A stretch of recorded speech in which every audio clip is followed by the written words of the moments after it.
ಚಿತ್ರದುರ್ಗ ಮೂಲದ ರೇಣುಕಾಸ್ವಾಮಿ ಹತ್ಯೆ ಪ್ರಕರಣದಲ್ಲಿ ಬಂಧನವಾಗಿರುವ ನಟ ದರ್ಶನ್ ಅವರನ್ನ ಪತ್ನಿ ವಿಜಯಲಕ್ಷ್ಮಿ, ಪುತ್ರ ವಿನೀಶ್ ಸೋಮವಾರ ಪರಪ್ಪನ ಅಗ್ರಹಾರ ಜೈಲಿನಲ್ಲಿ ಭೇಟಿಯಾದರು. ಇವರಷ್ಟೇ ಅಲ್ಲದೆ ದರ್ಶನ್ ಆಪ್ತ ವಿನೋದ್ ಪ್ರಭಾಕರ್ ಕೂಡ ಭೇಟಿ ಮಾಡಿದರು.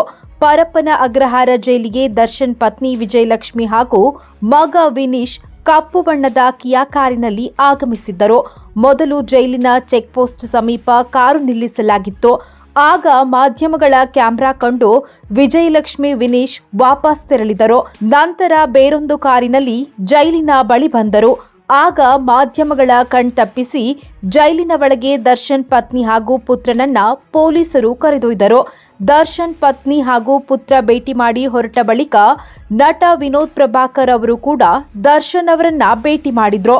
ನಂತರ ಮಾತನಾಡಿದ ವಿನೋದ್ ಪ್ರಭಾಕರ್ ಅವರು, ಮೃತ ರೇಣುಕಾಸ್ವಾಮಿ ಆತ್ಮಕ್ಕೆ ಶಾಂತಿ ಸಿಗಲಿ, ಅವರ ಕುಟುಂಬಕ್ಕೆ ನೋವನ್ನ ಭರಿಸುವ ಶಕ್ತಿ ಭಗವಂತ ನೀಡಲಿ, ರೇಣುಕಾಸ್ವಾಮಿ ಕುಟುಂಬಕ್ಕೆ ನ್ಯಾಯ ಸಿಗಲಿ ಎಂದರು.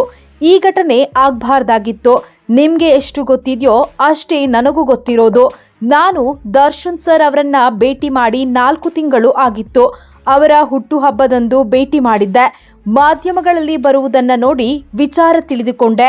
ಪೊಲೀಸ್ ಸ್ಟೇಷನ್ ಹತ್ತಿರ ಹೋಗಿ ಭೇಟಿಯಾಗಲು ಪ್ರಯತ್ನ ಪಟ್ಟೆ, ಆದರೆ ಸಾಧ್ಯವಾಗಿರಲಿಲ್ಲ. ಇಂದು ಪರಪ್ಪನ ಅಗ್ರಹಾರ ಜೈಲಿಗೆ ಬಂದು ಭೇಟಿ ಮಾಡಿದ್ದೇನೆ. ದರ್ಶನ್ ಸರ್ ಅವರು ಮೌನವಾಗಿದ್ದರು. ಏನ್ ಟೈಗರ್ ಅಂತ ಹೇಳಿದ್ರು ಅಷ್ಟೇ.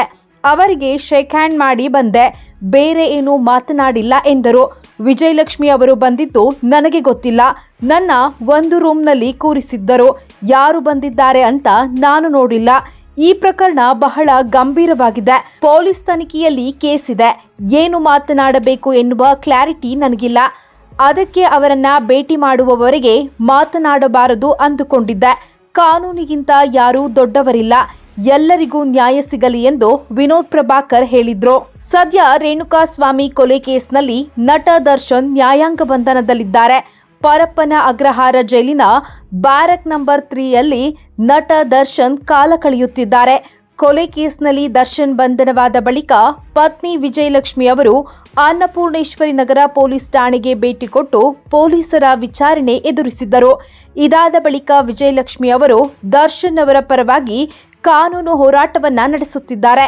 ಜೈಲು ಪಾಲಾದ ಬಳಿಕ ಇದೇ ಮೊದಲ ಬಾರಿಗೆ ಪತ್ನಿ ವಿಜಯಲಕ್ಷ್ಮಿ ಅವರು ದರ್ಶನ್ ಅವರನ್ನ ಭೇಟಿ ಮಾಡಿದ್ದಾರೆ. ಮತ್ತಷ್ಟು ಇಂಟ್ರೆಸ್ಟಿಂಗ್ ಅಪ್ಡೇಟ್ಸ್ಗಳಿಗಾಗಿ ನೋಡಿ ಕರ್ನಾಟಕ ಟಿವಿ. ಇದು ಕನ್ನಡಿಗರ ಧ್ವನಿ.